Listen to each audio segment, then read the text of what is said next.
Le premier conseil que je peux donner pour se battre contre cette fameuse procrastination, c'est ne surtout pas rester coincé sur un truc.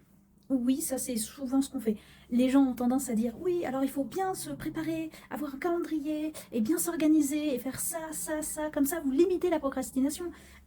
Peut-être que ça marche sur certaines personnes, mais franchement, quand t'as pas envie de faire un truc, la flemme s'installe. Mais la procrastination, c'est quand ce truc qui bloque tout le reste va rester pendant une semaine sans qu'on l'ait fait. Commencer quelque part en tout cas, mais pas rester bloqué sur une seule tâche. C'est ridicule. Et ça fait perdre du temps. Le seul moyen de débloquer finalement, en fait, c'est de contourner. Donc contourner et faire une autre chose, ça soulage l'esprit, forcément. Et ça peut même mettre le cerveau en condition pour continuer à bosser. Ça rejoint le deuxième petit conseil, faire les choses petit à petit. En fait, finalement, c'est ça. Découper cette fameuse chose à faire en plusieurs petites étapes, comme une recette de cuisine ou un jeu vidéo. On a plusieurs petites missions, et ben on les fait, une par une, tranquille, des quêtes annexes. C'est pas grave, hein.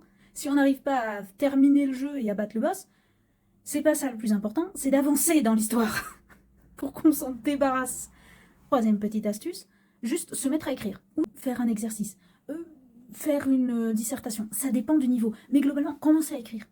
Prendre un brouillon, écrire avec des fautes, qu'importe, l'intérêt c'est de commencer un processus de réflexion, de concentration et de travail.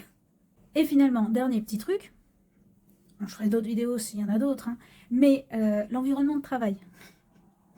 Du calme, le calme absolu. Foutez tout le monde dehors. Parfois, il y a des élèves qui préfèrent travailler dans le salon, ou sur la table de la cuisine, ou alors les parents veulent avoir un œil dessus. Sauf que c'est impossible de bosser comme ça. Dans la cuisine, les parents vont et viennent, ils préparent à manger, ou alors ils discutent, ou ils travaillent eux-mêmes. Et dans le salon, c'est la même chose. Donc, je comprends qu'on veuille surveiller, mais quand même avoir un espace à soi, notamment dans la chambre, avec peut-être même un casque sur les oreilles. En tout cas, c'est ce que je fais, un casque.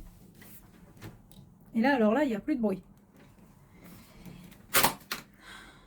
Faudra que je coupe ça. Évidemment, il faut éteindre les appareils, hein. Oui, je sais, le téléphone est très, très attractif. Mais je suis d'accord. Et d'autant plus aujourd'hui qu'on a besoin du téléphone et de l'ordinateur pour aller vérifier quels sont les devoirs à faire. C'est une idée de génie, ça. D'avoir dit, tenez, je vais vous mettre vos devoirs sur l'appareil qui va vous empêcher de bosser parce que ça va vous déconcentrer. Oui, je joue au vieux con, mais les agendas, c'était vachement mieux, hein. Parce que là, vraiment, après, les parents sont paumés en mode, t'as écrit quoi sur l'agenda? T'as pas écrit sur ton agenda? Qu'est-ce qu'il t'a dit, le maître? Ah, mais attends, il faut regarder sur Internet. Et qu'est-ce qu'il y a sur Internet? Oh, bah, je sais pas. Oh. Après, les élèves, ils sont paumés, les parents, ils sont paumés, et les profs, ils sont paumés aussi. Alors après, effectivement, il y a certaines personnes qui préfèrent travailler avec un petit peu de bruit, comme de la musique. Bon, ça, à la limite, c'est chacun son truc. Il faut apprendre à se connaître, en fait. C'est surtout ça. Savoir comment on fonctionne pour travailler le plus efficacement possible. Donc, en gros, faire des expérimentations. Voilà, j'espère vous avoir inspiré. Et n'hésitez pas, hein, à écrire en commentaire ce que vous en avez pensé et quelles sont vos réflexions. À partager. Partager. À interagir avec cette vidéo. Au revoir!